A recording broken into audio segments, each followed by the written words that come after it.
जय हिंद दोस्तों। Welcome to defence India.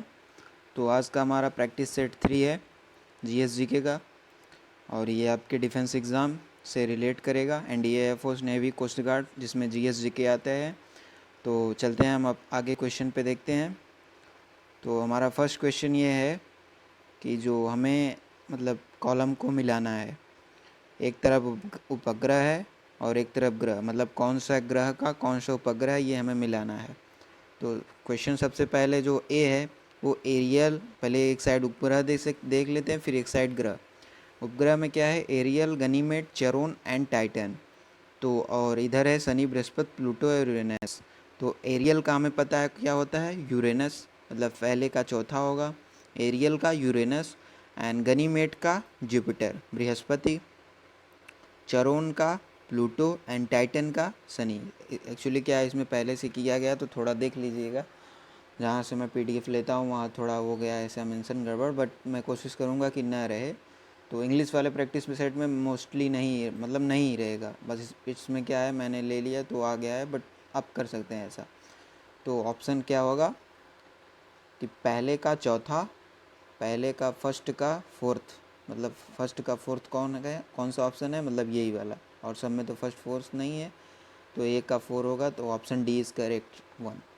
And second question is diamond ring क्या है? डायमंड रिंग, डायमंड रिंग की जो घटना होती है वो क्या होती है?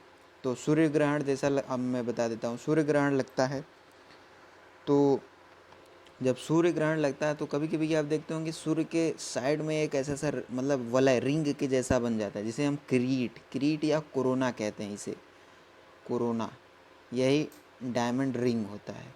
ठीक है। अच्छा, अब सूर्य ग्रहण और चंद्र ग्रहण कब लगता है वो बताइए। ये मैं क्वेश्चन कर रहा हूँ। देखिए होता क्या है, सन एक जगह हो गया एंड ये हमारा अर्थ का ऑर्बिट मान लीजिए, इलिप्टिकल ऑर्बिट मैंने कल बताया था परसों वाले सेशन में। तो अर्थ हमारा मूव कर रहा है, तो अर्थ के सामने मतलब अर्थ मूव करता है सन का, एंड सन अर्थ का कौन सा मूव करता है, क्या मूव करता है? मून, मतलब चंद्रमा, उपग्रह है। तो सूर्य ग्रहण कब लगता है?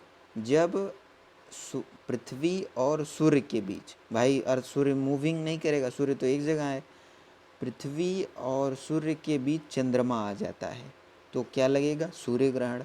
और जब चंद्रमा मूवमेंट कर रहा है, मान लीजिए चंद्रमा मूव करके इधर गया एंड पृथ्वी आ गई इधर से, पृथ्वी, देखिए मूवमेंट सूर्य नहीं करता, बस चंद्रमा और पृथ्वी दो आगे पीछे हो जाते। कभी चंद्रमा आ जाएगा पृथ्वी के सामने तो सूर्य ग्रहण लग जाएगा। और चंद्र ग्रहण कब लगेगा? चंद्र ग्रहण वाला तो आपको तुरंत पता चल जाएगा, क्योंकि चंद्र ग्रहण मतलब चंद्रमा के आगे कोई आएगा, मतलब पृथ्वी आ जाएगी, तब चंद्र ग्रहण लग जाएगा। तो डायमंड रिंग कब घटना घटती है, किस दिन? सूर्य ग्रहण के दिन। ठीक है, option C is correct one. Next question पे चलते हैं।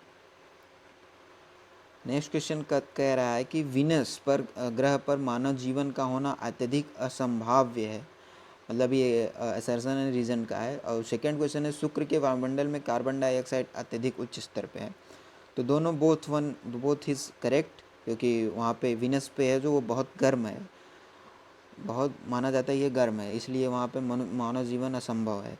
और ये यहाँ पर कार्बन डाइऑक्साइड अत्यधिक उच्च स्तर पे है, इसीलिए गर्मी ज़्यादा है, क्योंकि जब CO2 ज़्यादा बढ़ेगा तो हीट भी ज़्यादा जनरेट होगी, इसलिए option A is correct one. Second question पे चलते हैं। नेक्स्ट, एक ग्रह के दिन का मान और उसके अक्ष का झुकाव लगभग पृथ्वी के दिन के मान, जो मतलब पृथ्वी का जो है वही सेम हो मान, और जो झुकाव है वो भी सेम है हो, तो कौन सा है वो? मार्स, मंगल। मंगल जैसा कि हमें पता है बहुत ही पास में है मंगल, मतलब पृथ्वी के बाद मंगल का ही आता है नंबर। मैंने कल बताया था, माई वेरी एजुकेटेड मदर। अर्थ के बाद कौन सा आ रहा है? मार्स, तो इसीलिए इसके बाद ही होता है। तो सूर्य, नेक्स्ट क्वेश्चन है सूर्य की एक परिक्रमा के लिए निम्न में से कौन सा एक ग्रह अधिकतम समय लेता है? तो सबसे पता है, आप यहाँ से भी कर सकते हैं, my very educated mother just shows us 9 planet. Jupiter is the very heavy planet, that's why he is मतलब सूर्य के परिक्रमा के लिए यही ग्रह सबसे ज़्यादा टाइम लेता है। ओके, कौन सा? बृहस्पति। नेक्स्ट क्वेश्चन चलते हैं, शनि ग्रह क्या है? शनि ग्रह मतलब पूछ रहा है नेपच्यून से ज़्यादा गर्म, मतलब नेपच्यून से भी ज़्यादा गर्म कौन सा है? सैटर्न। नेक्स्ट क्वेश्चन पे चलते हैं। हड़प्पा सभ्यता के निवासी थे, शहरी थे, क्योंकि ऐसा शहरी क्यों थे? क्योंकि आज के ज़माने में हम क्या करते हैं, जब भी हम मकान बनाते हैं तो पहले हम इंजीनियर को बुलाते हैं, ढांचा तैयार करते हैं। तो उस वक्त भी ऐसा होता था कि वो उनका जो घर बने रहते थे, सामने सड़क होती थी और पीछे के दरवाजे से जो नालियाँ होती थी पीछे खुली रहती थी, हवा आने के लिए वो भी एक जालीदार ऊपर से मतलब लगाते थे, जाली लगाते थे, हवा वहाँ से एंटर करती थी बाहर की। पीछे नाली थे और चौकोर आकार में जहाँ उनका मतलब जो हम लोग कहते नहीं है चार मार्ग आते हैं वो भी था। तो इसीलिए माना जाता है कि उनकी जो सभ्यता थी वह शहरी थी। मांडा जो सैंधव स्थल जो कि हड़प्पा सभ्यता की उत्तरी सीमा है, किस नदी तट पर? मैंने कल बताया ही था, चिनाव नदी। ठीक है, कल बताया ही था मैंने, रावी चिनाव, ऊपर कौन रावी दास चिनाव और नीचे था गोदावरी वाला। ठीक है, एंड नेक्स्ट क्वेश्चन चलते हैं। मोहनजोदड़ो से प्राप्त शिरो वस्त्र धारण किए हुए योगी की मूर्ति तादाम्य में किस देवता? अच्छा, कौन से देवता थी? रुद्र मतलब शिव, वो जो मूर्ति थी वो शिव की थी। ठीक है, सिंधु सभ्यता थी, मैट्रियार्क सोसाइटी थी, मातृ प्रधान, क्योंकि अधिकतर जो हमें प्राप्त हुआ जब यहाँ पे पुरातात्विक या कह सकते हैं जब उन्होंने खुदाई की, तो जो अधिकतर निकला, जो कभी कहीं मूर्ति लड़की जो डांस करती हुई ऐसा मिला, मतलब जितनी भी मूर्तियाँ पाई गई तो अधिकतर वो औरत की ही थी। तो इसीलिए माना जाता है कि जो वहाँ की सभ्यता थी वो मातृ प्रधान थी। ओके, नेक्स्ट क्वेश्चन चलते हैं। सिंधु सभ्यता के लोग किसकी पूजा करते थे? पशुपति देवता। अच्छा, यहाँ पे एक क्वेश्चन और पुटअप मैं करता हूँ। पशुपति देवता जब वो मूर्ति मिली तो उनके आसपास कुछ इमेज थे, कौन कौन था? मतलब उनके साइड कौन था? दो साइड थे, दो दो, और नीचे दो हिरन थे। मैं इतना बता दे रहा हूँ, ये साइड वाला आप बताएंगे कौन कौन साइड में था। ठीक है, नेक्स्ट क्वेश्चन चलते हैं। जुते हुए खेत के साक्ष्य का प्रमाण? कालीबंगा से मिला था जुते हुए खेत का प्रमाण। ठीक है, नेक्स्ट क्वेश्चन चलते हैं। कौन सा सुमेलित नहीं है? अच्छा, तो जुते हुए खेत का प्रमाण कालीबंगा, ये भी राइट है। बंदरगाह जो था वो लोथल से आता था। लोथल मतलब एक साइड में रहता था, जो वहाँ से पोर्ट होते थे वो बंदरगाह पर ही थे, तो वहाँ से आते थे दूसरे हम व्यापार करने के लिए। युगल सावधान लोथल, एंड अग्निवेदिका ये कालीबंगा। कालीबंगा से दो था मेन, एक अग्निवेदिका एंड जुते हुए खेत का प्रमाण। तो ये हड़प्पा सभ्यता से नहीं था। हड़प्पा का मैंने कल बताया था कि वहाँ से कांस वो रथ मिला था, श्रृंगार मंजूषा मिला था, बट ये अग्निवेदिका वाला ही मिला। मृतकों का टीला किसे कहा जाता है? मोहनजोदड़ो। मृतकों का टीला, ठीक है, मोहनजोदड़ो कहा जाता है। मनके एवं आभूषण बनाने के कारखाने किस सैंधव स्थल से प्राप्त होते हैं? तो चहूदड़ो से मनके और आभूषण बनाने के कारखाने मिले थे। नेक्स्ट क्वेश्चन चलते हैं। अच्छा, मैंने एक दिन ये एक क्वेश्चन पूछा भी था कि प्रारूप समिति के अध्यक्ष कौन थे, बट आज क्या है, संविधान सभा की प्रारूप समिति की नियुक्ति कब की गई? तो 29 अगस्त 1947। अच्छा, एक क्वेश्चन और यहाँ मैं पुटअप कर रहा हूँ कि संविधान सभा का गठन किस दिन किया गया? संविधान सभा का जो गठन था वो किस दिन किया गया? आप लोग कमेंट में बताएंगे। ठीक है, नेक्स्ट क्वेश्चन चलते हैं।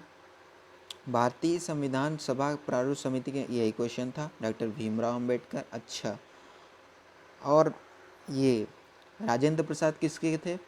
तो राजेंद्र प्रसाद मैंने बताया था जो प्रेसिडेंट चुना गया था। क्वेश्चन मैंने पुटअप किया था, यहाँ पे आंसर आप देख ले, मैंने कल या परसों वाले सेशन में पूछा था परमानेंट प्रेसिडेंट कौन था? तो डॉक्टर राजेंद्र प्रसाद को परमानेंट प्रेसिडेंट बनाया था। और समिति कौन थी जो ये कर रहे थे? तो संचालन समिति, क्योंकि भाई संचालन कौन करेगा? जो प्रेसिडेंट होगा। तो संचालन समिति के अध्यक्ष कौन थे?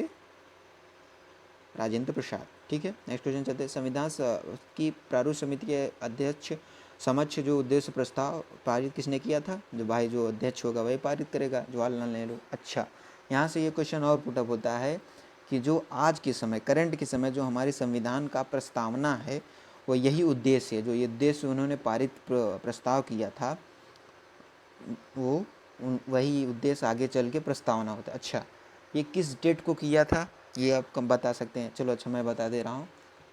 9 दिसंबर, याद रखेंगे, 9 दिसंबर 1946 को नॉन परमानेंट प्रेसिडेंट सच्चिदानंद सिन्हा होते हैं। अध्यक्ष बनते हैं। फिर 11 दिसंबर 1946 जस्ट 2 डेज बाद कौन होता है, राजेंद्र प्रसाद चुने जाते हैं परमानेंट प्रेसिडेंट। एंड फिर वो 2 दिन बाद ही यानी 13 दिसंबर 1946 को ही यही प्रस्ताव मतलब उद्देश्य प्रस्ताव पारित कर देते हैं। ठीक है, अच्छा आगे क्वेश्चन चलते हैं। संविधान निर्मात्री सभा में झंडा समिति के अध्यक्ष कौन थे, JB कृपलानी, जो झंडा हमारा बनाया गया। अच्छा, झंडा किसने बनाया है, झंडा जो 3 रंगों का झंडा है उसे किसने बनाया है, ये भी एक क्वेश्चन बनता है। तो झंडा मैं बता दे रहा हूँ, याद रखेंगे, बहुत इंपॉर्टेंट, डिफेंस एस्पायरेंट को तो ये जानना ही चाहिए हमारा तिरंगा किसने बनाया है। तो नाम है वेंकैया पिंगले। वेंकैया पिंगले एक थे, उन्होंने ही 3 रंगों का झंडा बनाया था। ठीक है, नेक्स्ट क्वेश्चन चलते हैं। भारतीय संविधान सभा ने भारतीय राष्ट्रीय ध्वज की रूपरेखा को अंगीकृत किया 22 जुलाई 1947 को राष्ट्रीय ध्वज को अंगीकृत कर लिया गया था। अच्छा, नेक्स्ट क्वेश्चन चलते हैं। संविधान सभा द्वारा अंतरिम रूप से संविधान में कुल कितने अनुच्छेद अनुसूचियाँ हैं। तो जब संविधान बना तो उस वक्त कितने अनुच्छेद थे, 395 अनुच्छेद थे, 22 पार्ट था और 8 अनुसूचियाँ थी। अनुसूचियाँ कितनी थी, 8। बट वर्तमान में कितनी अनुसूचियाँ हैं, 12 अनुसूचियाँ हैं इस वक्त। ठीक है, अगर कभी क्वेश्चन आएगा तो मैं इसकी एक ट्रिक बता दूंगा अनुसूचियों को रटने का, बहुत ही आसान ट्रिक है। कभी अगर नेक्स्ट क्वेश्चन या नेक्स्ट में सेशन में आएगा तो मैं बता दूंगा।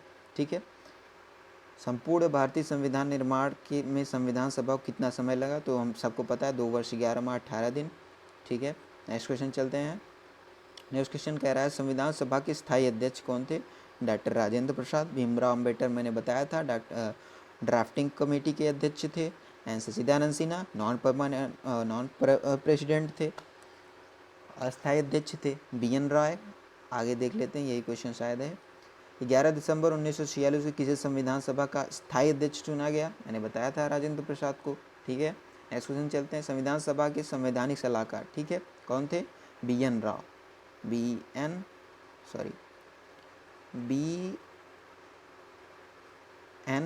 राव को संवैधानिक सलाहकार का सभा के संवैधानिक सलाहकार के रूप में चुना गया था। ठीक है, and finally subscribe my YouTube channel and join Telegram group for latest update and PDF. Okay, thank you. Jai Hind.